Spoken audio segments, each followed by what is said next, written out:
was greater than that of the employment. It's an interesting read. It is going up to the Supreme Court, or it's certified to go up. It's been certified by the appellate court to go up. So hopefully we'll be hearing more about that later. We are also lucky to have Carolina Winstead here. She represented the petitioner in the McAllister case and will be able to talk about that for us, give us some insight into it. Sorry, which one got certified? The McAllister case. So we're going to start with the Euclid Beverage case. It's an interesting case, as I said, about maintenance, what triggers maintenance, and what triggers vocational rehabilitation. So we start with the facts and kind of move from there. The petitioner was working as a sales supervisor. He sustained an injury to his back. Injury was May 24, 2011. He was released to return to work with restrictions, and his restrictions were accommodated, so he was working for Euclid. On November 22nd, 2011, he was informed that light duty was no longer available. At that time, he did not seek any employment and he didn't gain any employment. He had been released with MMI, which from my reading of the decision, and was still in that temporary total disability period. Respondent did continue to pay TPD at this time. And the petitioner actually also requested voc rehab, but respondent refused to provide it. He was contacted on February 6, 2012 by Euclid and invited to interview for a position as a warehouse manager. There's correspondence and it's documented in the letter for that. He decided not to interview for the position, stating that he didn't feel qualified since he only had a high school education and he didn't know how to, he didn't have the appropriate training or education in warehouse management, inventory control, or anything that was kind of along that. He also said he lacked computer skills. On April 24, 2012, he was finally released to return to work with restrictions. And I believe that is at the time when no further treatment was recommended. CTD was then terminated by respondent on that date, and after petitioner contacted the employer, he was told there was no employment available for him within his restrictions. This is apparently due to the fact that he had turned down the light duty position as a warehouse manager. He didn't look for work, he did not do a job search, he didn't get any employment. He did start receiving Social Security disability benefits. He went back to the doctor almost 20 months later, and there was an IME that had recommended an FCE, which was never done. At that time, the doctor recommended the FCE, but it wasn't authorized and he never underwent it. So skipping forward, and in anticipation for trial, petitioner was examined by a voc counselor, Lisa Hellman, from Voc and Motive. She came up with a voc plan, an evaluation, and a report. She also did a labor market survey. She noted that she evaluated the warehouse management position, decided it was sedentary, but petitioner didn't have the experience for it and wasn't qualified. So she said it was not suitable employment for him. She also stated that he couldn't return to his pre-injury employment, and he would earn less if he got suitable employment doing something else. The court found it significant, and there was a testimony from respondents, from a supervisor for Euclid, that petitioner used apparently his handheld device. The court found it significant that Lisa Hellman was not aware that he used this device as a computer device in order to, I guess, place orders. And also that she was not aware of his previous employment. He had previously worked as a delivery manager, and he had previously supervised multiple employees at that time.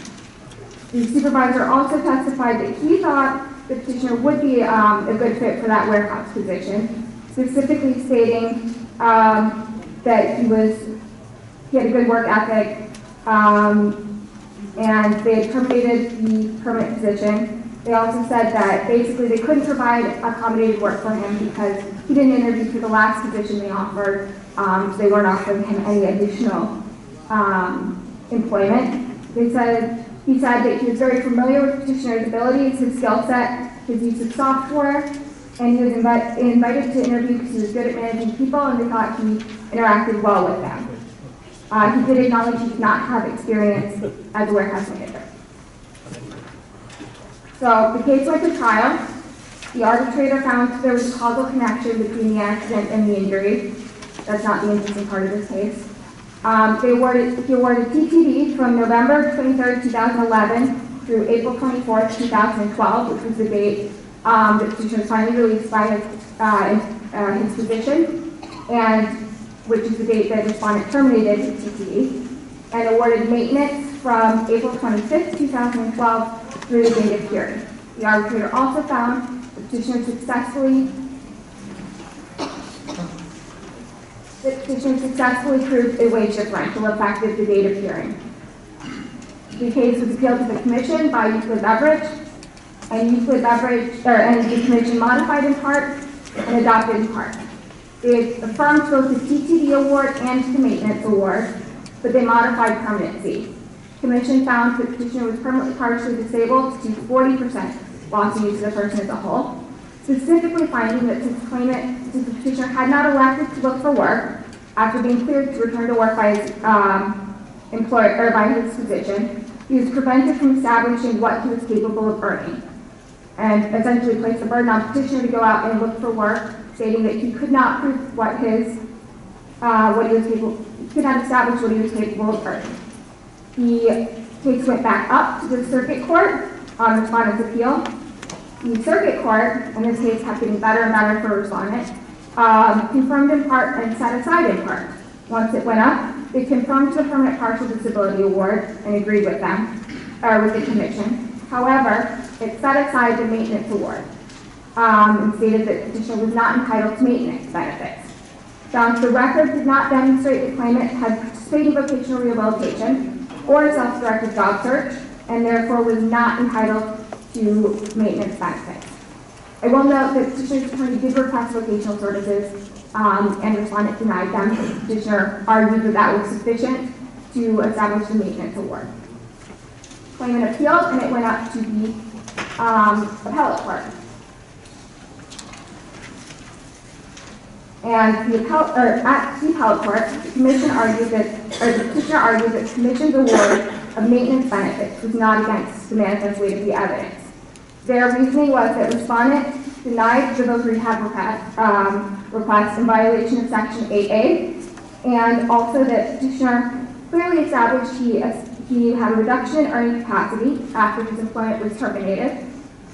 They also argued that he was entitled to a wage differential award instead of the permanency award of 40% of the person. So turning to the first argument that the petitioner presented was the failure to provide vocational rehabilitation services. The court looked at 8A, which stated that the employer shall provide pay for treatment, instruction, training necessary for physical, mental, and vocational rehabilitation, and also for maintenance costs and expenses. The court noted that vocational rehabilitation may include counseling for a job search, supervising a job search, job retraining, or, citing the case, a self-directed job search. And this seems to be what comes down to the court's reasoning in this case. It looked at Commission Rule 7110.10a, which noted and states, the employer's representatives, in consultation with the injured worker and a worker's representative if represented, shall prepare a written assessment of the course of medical care and, if appropriate, vocational rehabilitation required to return to work when it's reasonably determined the injured worker will be able to resume his light duty or his regular duty. The court emphasized during that, if appropriate. They put it in italicized, and then further down in the decision again emphasizes that this rule states if appropriate, essentially stating that petitioner needs to prove that vocational rehabilitation is appropriate for them. Stated that in this case, vocational rehabilitation is not necessary for an employer nor for an employee, nor appropriate if the worker does not intend to return to work. Court looked at the fact that petitioner never participated in a job search in all of the years that he was released with restrictions. He was able to return to work for his doctor because he was released with restrictions, and he never gained any employment following his termination. The court concluded then that rehabilitation was not mandatory or appropriate because claimant did not show any indication that he wanted to return to work. Again, and the court kept harping on this, he didn't enroll in a vote program or engage in a self-directed job search after TTD was terminated. It basically said that on the day that TTD was terminated and he was released to return to work, he abandoned the job market. And this was based on the fact that he didn't go and look for work. So the court then said that based on the fact that the petitioner abandoned the job market, Euclid's obligation to provide maintenance was never triggered, because the court stated that maintenance benefits and vocational rehabilitation go hand in hand. If vocational rehabilitation isn't appropriate, maintenance never triggered in this case.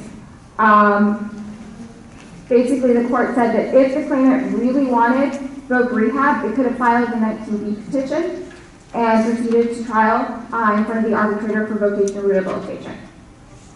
And looking at their reasoning, not true to state that failure to do a job search indicates that you're not willing to look for work. I think, or you're taking yourself out of the job market, but that is what they looked at primarily, stating that the claimant needs to show some sort of willingness that they are ready to return to work. Otherwise, there is no need for vocational rehabilitation, essentially, stating that, again, if appropriate, voc rehab would be provided.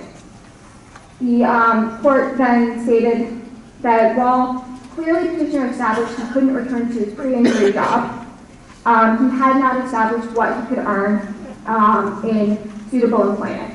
So while, as we know, for a wage differential, you have to prove you're partially incapacitated from returning to your pre-injury employment, as well as establishing an impairment of earnings. Court said the petitioner met the first prong, but failed on the second prong.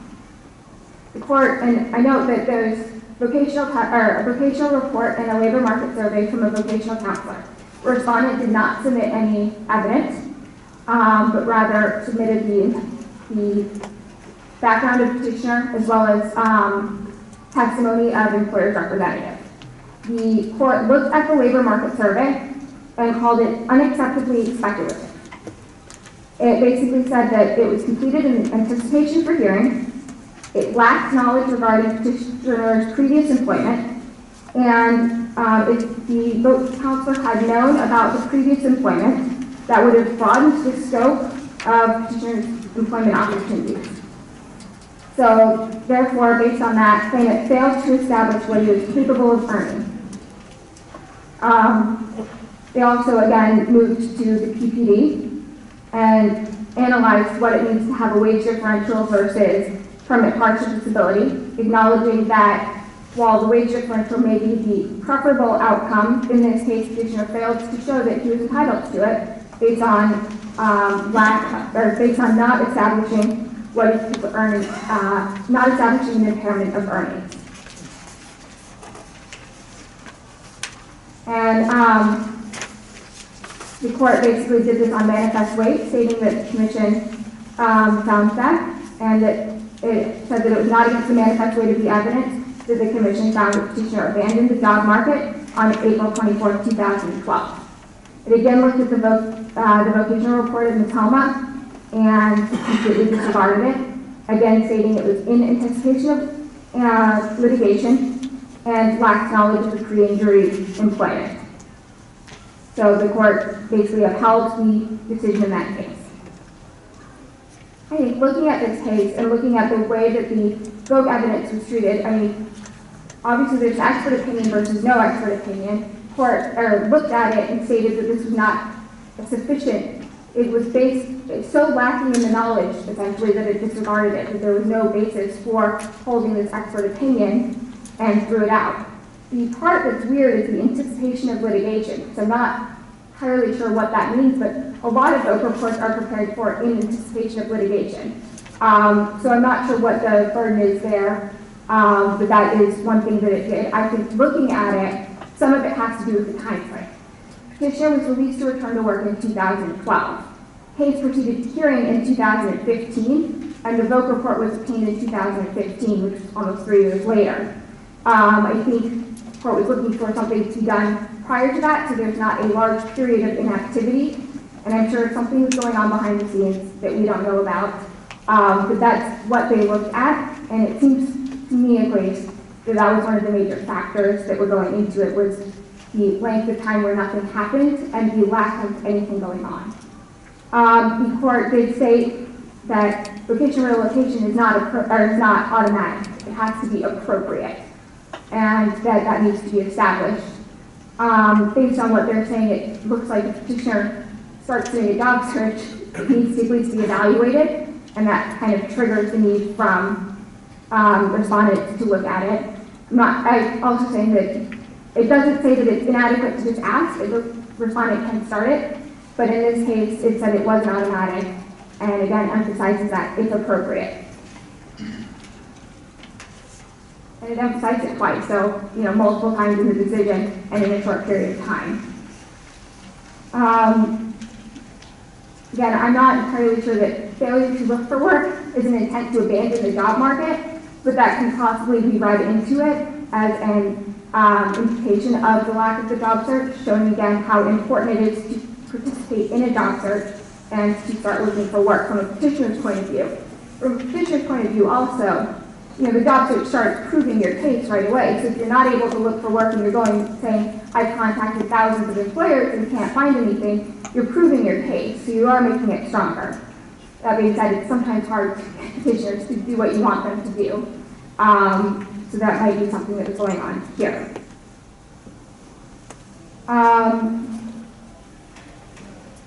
And at that time too, while it wasn't really mentioned after the case, the lack of accepting the interview seems to have maybe been a factor as well. It was at least a factor for a respondent not taking the petitioner back to return to work with restrictions. It's possible they might have been more accommodating and none of this would have come out. Petitioner turned it down, and I think the court, if it's looking at some of the petitioner's skill sets, sort of felt that it was, or could have been an appropriate job. At least his lack of interviewing also, I think, helped say that maybe there was an intent not to return to work, not to go forward and to figure out what was going on at that. And they threw out again, the vote counselor evaluated that report, that stuff. She did look at it, but the court didn't give any credence to what she's saying. Again, saying she didn't have the necessary facts to render an opinion on that. So it was completely rejected at that time.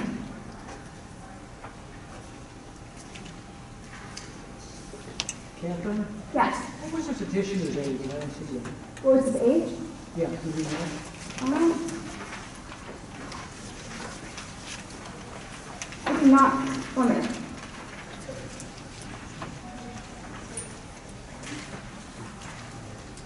I do not off the top of my head. Thanks.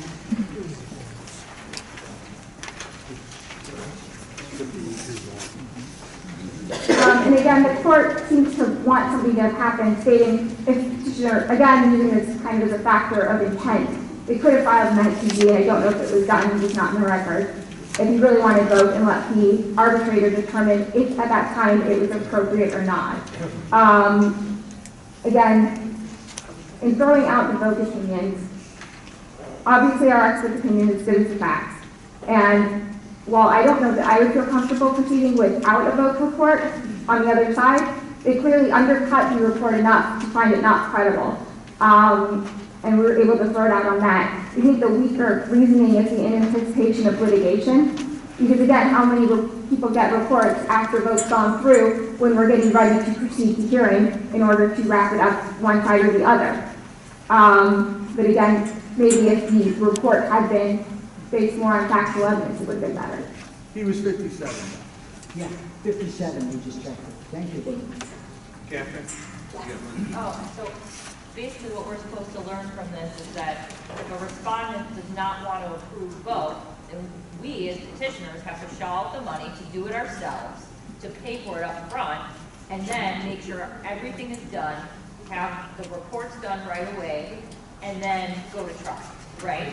I mean, that's basically what this is. I think that's one way. I think a self-directed job search would be another one, to just have them start looking for work. Right, but if they're going to say that the report is prepared in anticipation of litigation, too close to trial, then what we're going to have to do from now on is probably start that process immediately, because we all know what happened.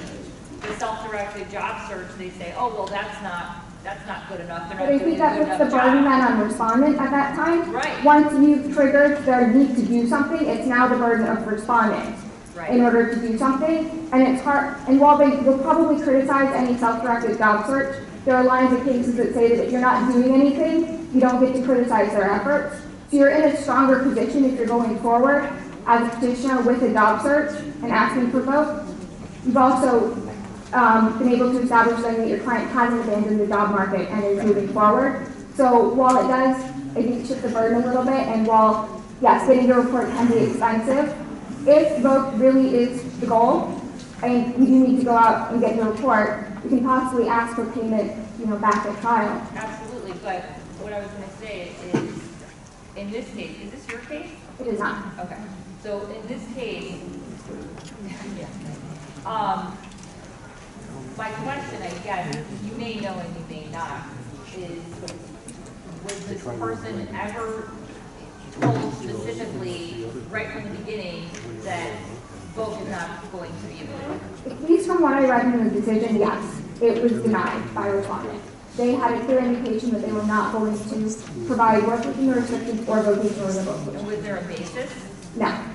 We provided him a job offer within his skill set that he could do.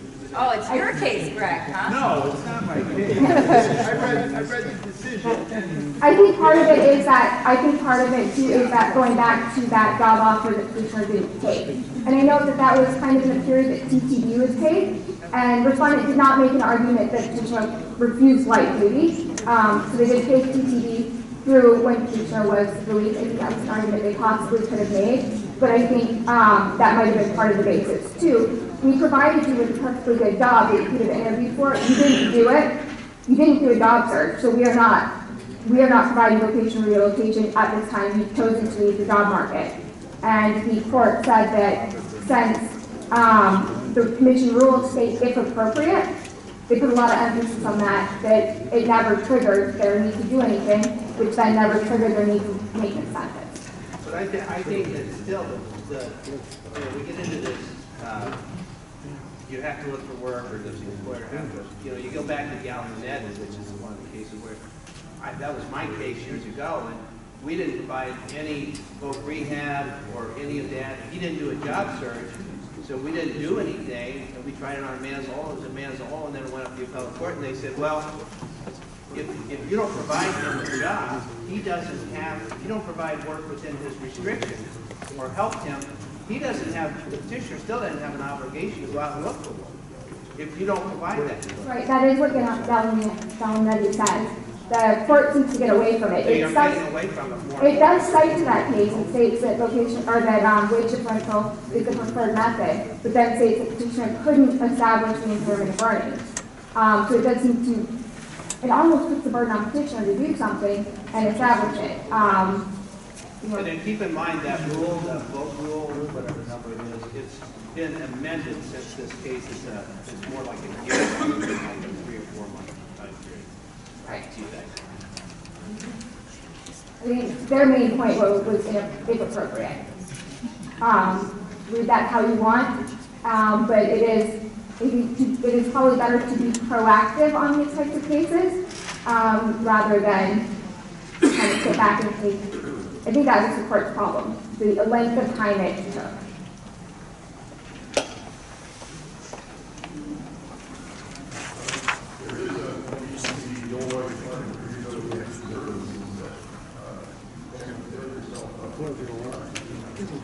And that could be enough. I think the court was looking for any sort of indication, again, that the petitioner was willing to do something to look for work. And be that a self-directed job search or a vote report or some sort of plan put in place. And while the petitioner may not want to pay for that plan, I think they were looking for something.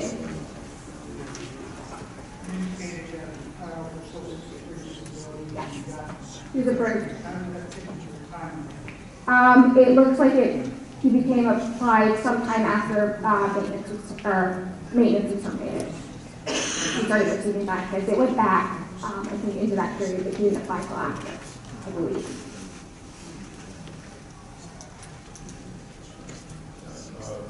With regard to what Larry was saying, In that hearing, I don't know if you did it or not, normally in social security disability hearing, the vocational expert will testify. One of these hearings, vocational expert. Can't hear you. You're saying that if he had a social security disability hearing, since he was approved for social security disability, then there would have been a hearing with a voc expert. None of that was submitted at trial. The only vocational testimony was that of Ms. Thomas.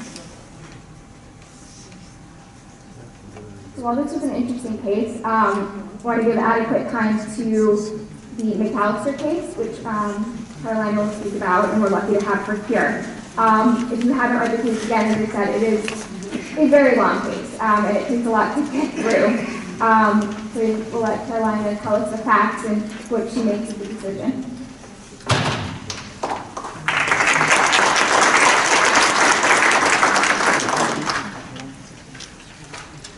Hi, good afternoon, everyone.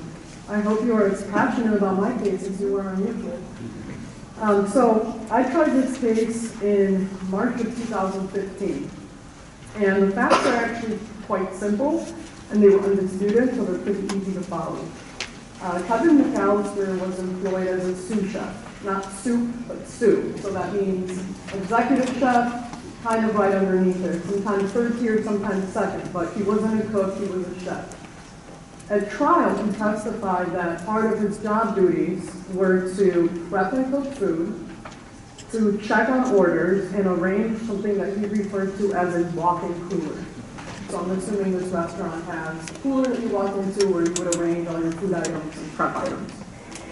So August 7th of 2014, he says he's preparing for the restaurant's service that night, he's preparing for food service, when he hears that one of his cooks has misplaced a can of carrots.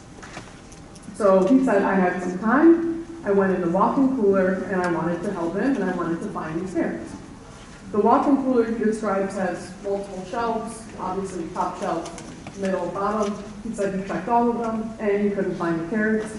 He then testified that sometimes what happens is items would get knocked underneath this cooler, which the appellate court or oral arguments found quite fascinating, and asked me for 5 minutes about how often restaurants have food that's been on the ground, but that's a side issue.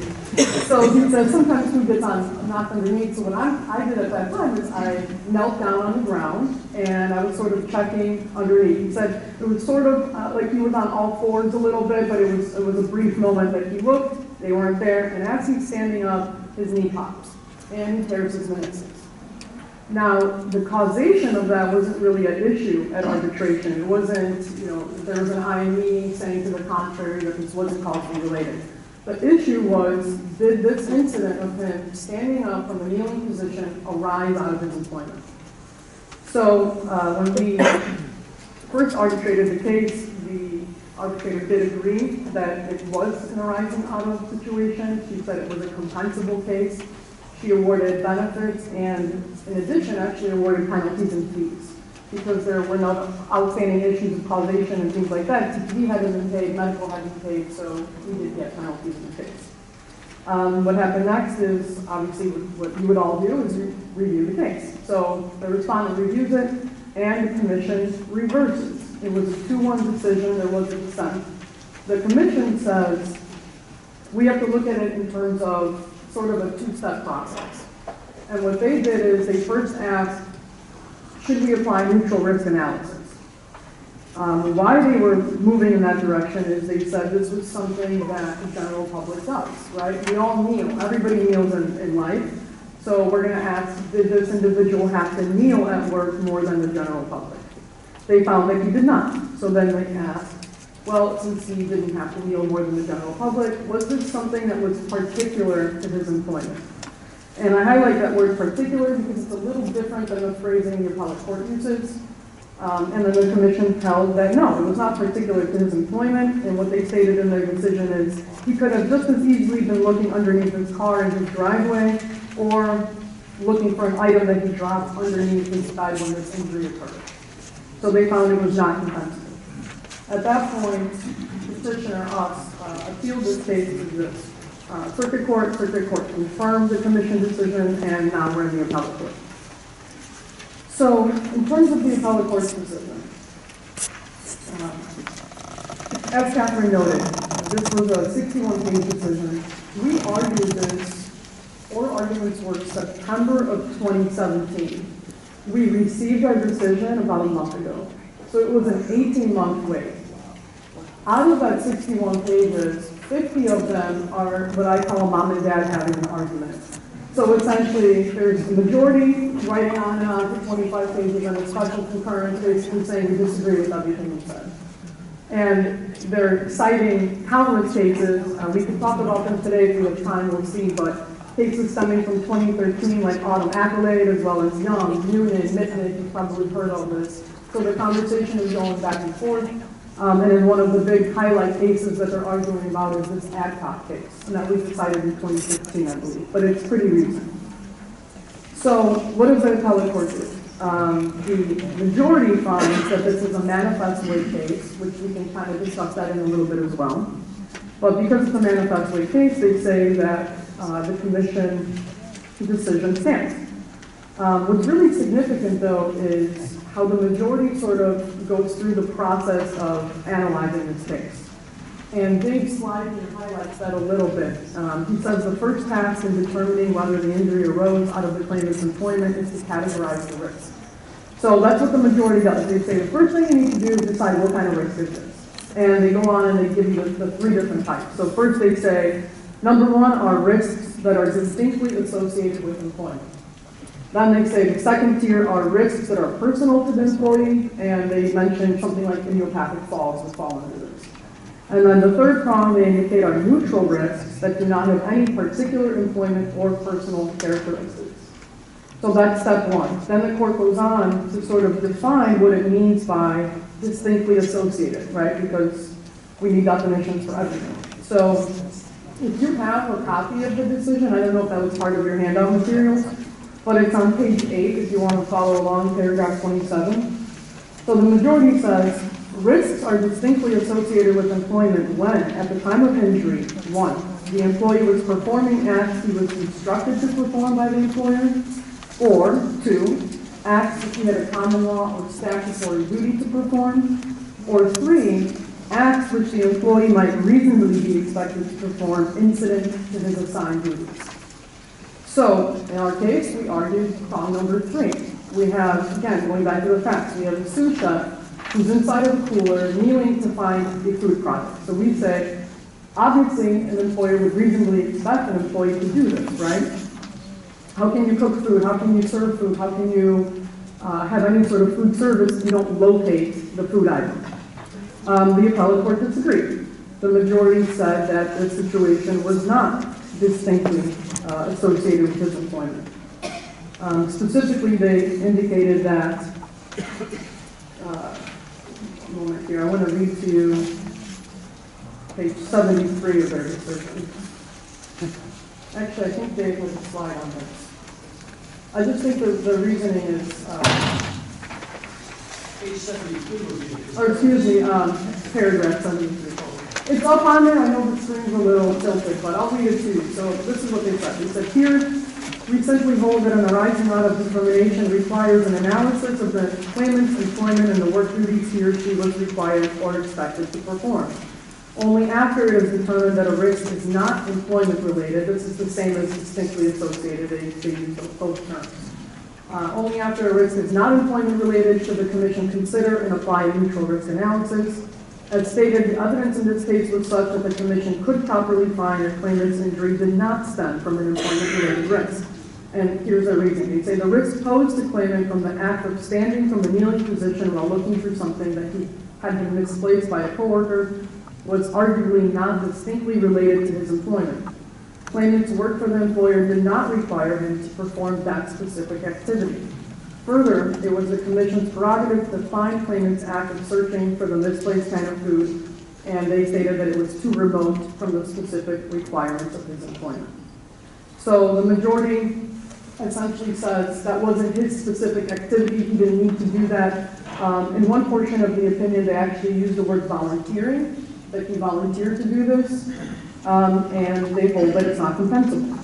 Now, interestingly enough, the special concurrence disagrees with that analysis. And Justice Holdridge was the author of the special concurrence, with Hoffman concurring with him, and what he indicated was the following. What page?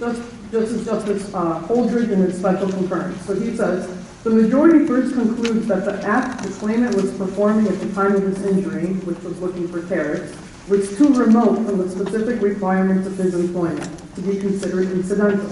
And he writes, that conclusion strikes me as dubious. He writes further, the claimant's job duties as a sous chef include preparing food and arranging a walk-in cooler, looking for carrots under the walk-in cooler in order to assist another chef in preparing food seems to me undoubtedly incident to his duties as a sous chef, regardless of whether he was specifically ordered to look for carrots by a supervisor.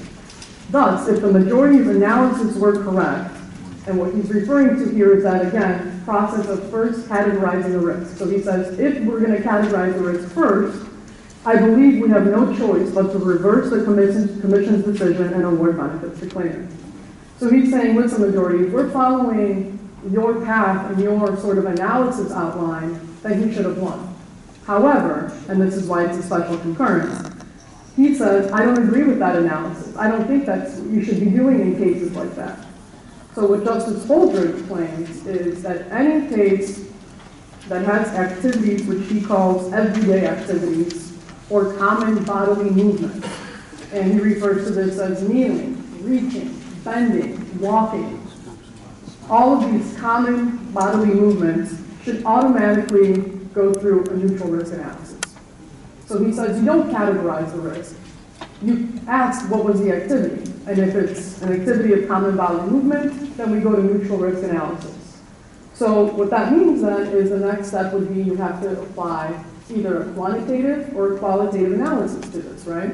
And what the majority is saying is, if we have to do that for 50, 75% of our cases, then we're now bringing in expert testimony, and this is going to cost us additional, some of these cases maybe are worth on a TPD scale $2,000, $3,000, and you're spending that much just to have an expert come in and talk about this qualitative, quantitative aspect of it. So obviously the majority disagreed with that, and sort of in turn, Justice Holdridge wrote a little reply to that. It's on page 57, paragraph 110. By the way, I should mention before I read this to you, this entire analysis of neutral risk that he's referring to was what the ad hoc decision ruled on, okay? We'll talk about that in a minute, but I just wanted to say that because of the way he writes this.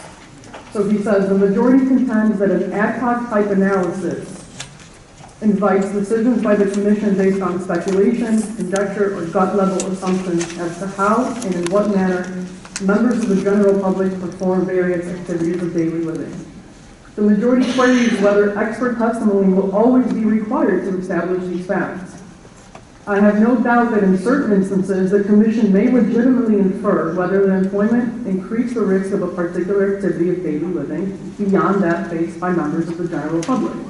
This could be based entirely upon common sense and the commissioner's life experience, without the need of expert testimony.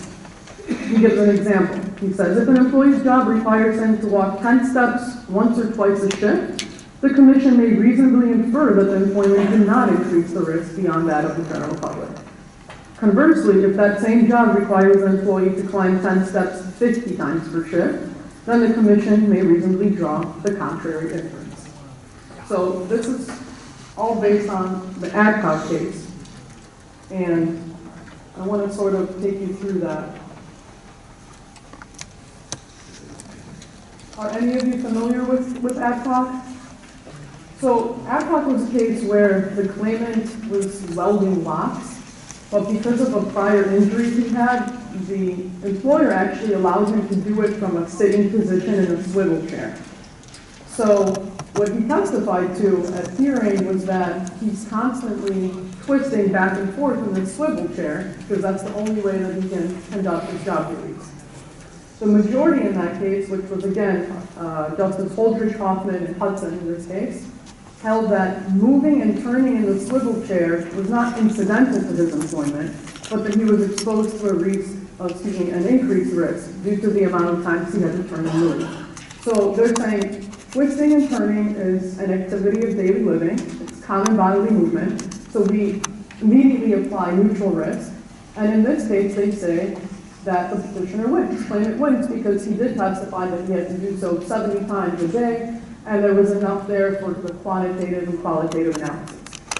The special concurrence, which was Justice Stewart and Harris, says, I agree with the conclusion that it's a compensable case, but I disagree with your analysis. What Justice Stewart and Harris indicated was that you, again, apply this categorization of risk. And you first asked, was this an employment-related risk that injured him? Was it distinctly associated with employment? And they indicate, yes, it was. So he says, the difference in my analysis and the analysis employed by the majority lies in determining the category of risk. I would first examine the facts to determine if the act that caused the injury were connected with what an employee has to do in fulfilling his duties. So if you look at it in terms of that, did he have to twist in order to fulfill his duties? Yes, he did. He said, there's no other way for me to weld these rocks if I don't do that. So they're saying the case is compensable based on this only, and you don't need to turn to this neutral risk analysis.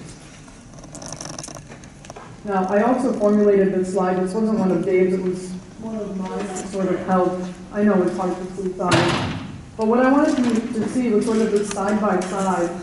This is from the McAllister case. It's our majority opinion and special concurrence, and what steps they take in analyzing these cases.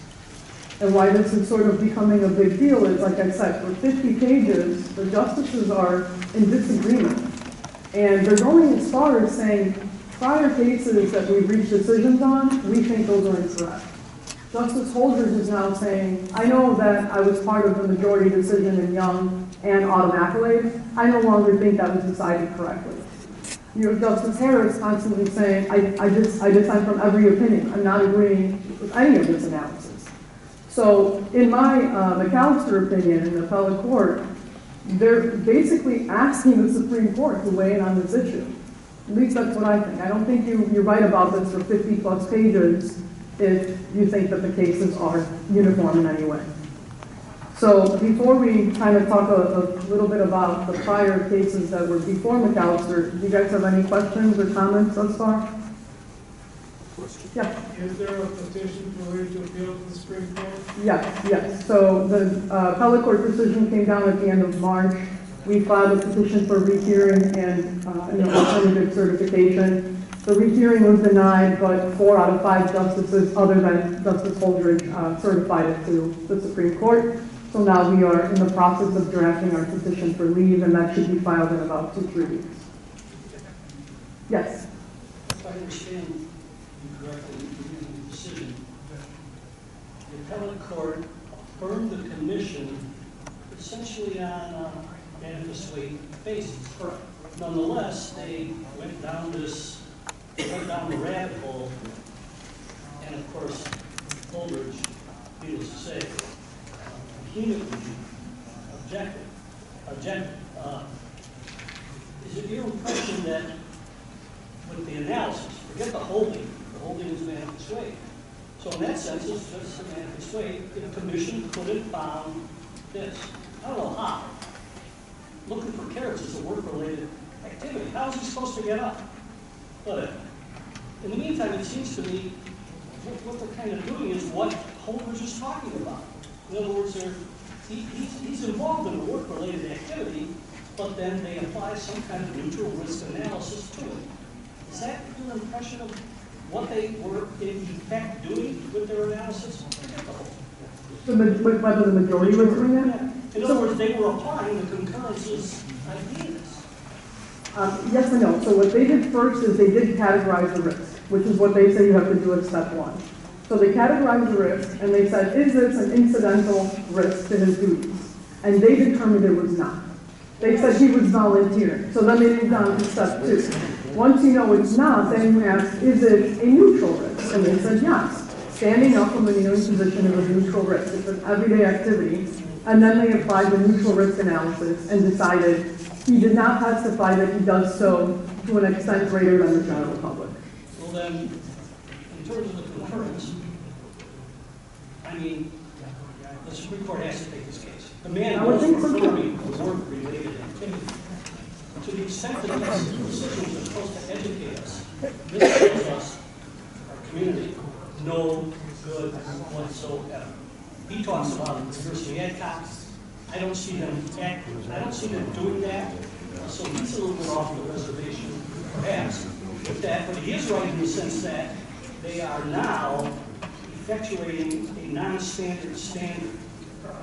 Because again, I remain totally perplexed how one could be performing an unarguably work-related activity, which all of a sudden becomes not work-related. This appellate court here, that's a bogus concept. And that's what was so interesting with Justice Holdridge's opinion, because he essentially said, if you use the majority's analysis, he should have won.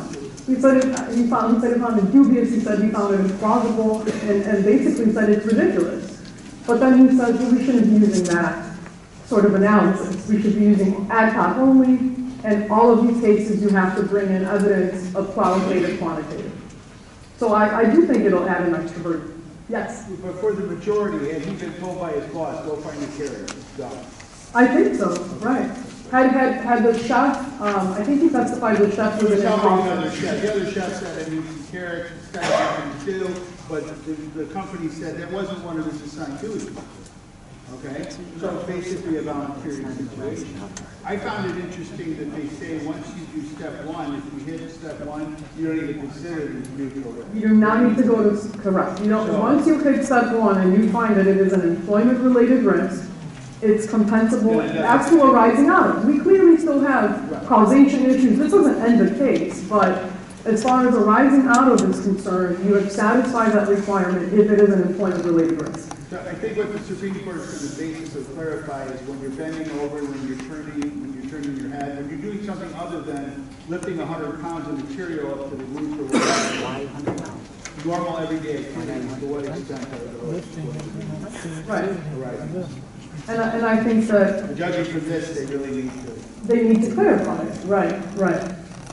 Any other questions? And then okay, go ahead. How many justices certified? 4. And was Holdridge the only one that didn't? Correct. And was the certification framed limited to the categorize or don't categorize debate that Holdridge seems to have gotten? It was about 2 sentences, and it didn't really say one way or another. What was the certification? What was the question? So what we were asking for is we could take it to the Supreme Court in terms of a few issues. One of them just sort of being a general, we need uniformity. We can't have justices disagreeing because we as lawyers, and both respondent and petitioners, did not know how to try our cases. If this is happening, I don't know if I need to get an expert witness. I don't know what I need to do to meet my burden. So that was one. Another was the issue of, is this really manifest weight? Because what happened was, the case was an undisputed fact case, right? So what they indicated as to why it was manifest weight versus de novo, when I argued it was de novo, is that you can find a reasonable inference in it. And the inference is either it is employment related or it's not employment related. And if it's not employment related, those are 2 inferences that you can draw. Which to me is, no, you're just applying the law at that point, which should be de novo. And if it was de novo, I think this would have been decided differently. So that was another issue for certification. Respondent present any testimony regarding the job? No testimony. Respondent asked a few questions about whether the floor had been wet and whether he had basically found anything or had been carrying anything at the time of standing. So a few questions were asked, but no additional evidence was presented.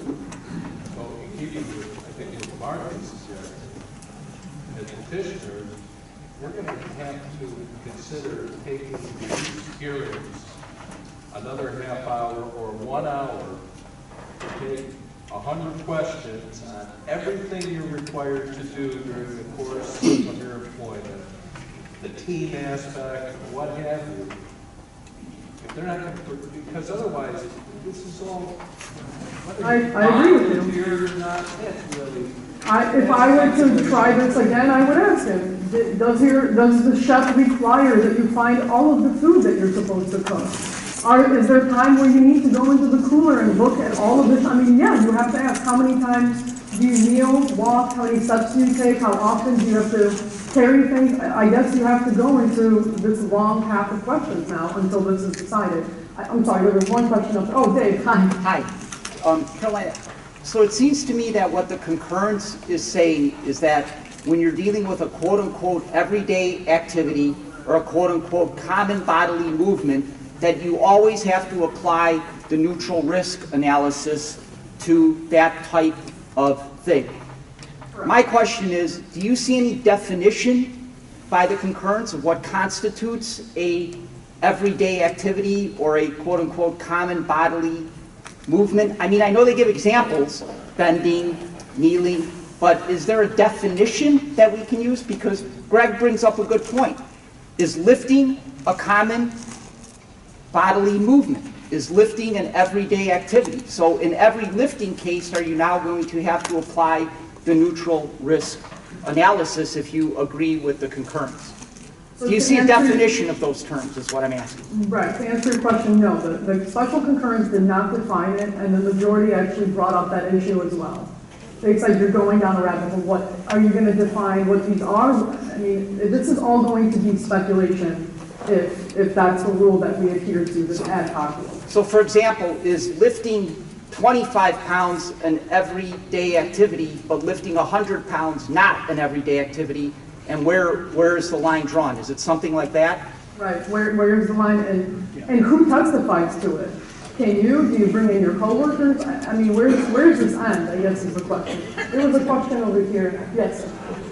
Was there any evidence about, I watched the Food Network, and I see these shows where Gordon Ramsay is yelling at everybody in the kitchen, and they're on the last Is that something that entered into this way? He did not testify to that, and that's because I didn't ask him those questions. Maybe I should have. Maybe we wouldn't be here if I did, but no. I did not ask him every single thing that he does throughout the day. We didn't go into it in specificity, and we certainly didn't go into, if you're cutting carrots, are you being told to do that? Do you have a duty to do that? We didn't get that detail, and I think that's what this case says we need to do. Yes, I'm sorry, I'll get to you one second more. Is there any consideration about the fact that this occurred in a cooler or something? Food in a cooler or anything like that, it's colder, temperature is colder, bodies, more likely, and cold, and warm. Right. I did mention an argument that it was a cooler with a concrete floor, and he did indicate at trial that the floor is typically wet, but he also stated on cross-examination that he didn't trip on it or slip on it or anything like that. But as far as that it's a cooler and it's colder and it's different, then no, they did not consider that at all. It was mentioned by us at oral arguments, but it was not considered. I'll get to you one second more. Just in follow-up to David's question, with the concurrence, with overage, if this rule becomes law, would we have to perform a neutral risk analysis even if we were to find this type of incident to be a related risk? Does it want there to be this step as well? In other words, a common everyday activity is related, but we still have to perform a risk analysis. That's exactly what he's saying. If it's a common everyday act, it doesn't matter if it's employment related. He doesn't care about that distinction at all. He says you always have to apply neutral risk. Yes. I want to ask you, when's the last time you met? I actually said that to the circuit court judge, and she told me that it was disingenuous. I was being disingenuous by asking that question. The question was how often, he asked me, when is the last time I knelt down? And I said, on a hard surface, on both knees.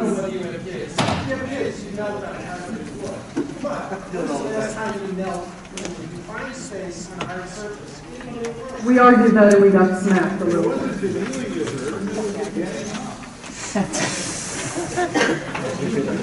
It wasn't the Any ball, other it was hitting the questions? crowd. Okay, guys, thank you.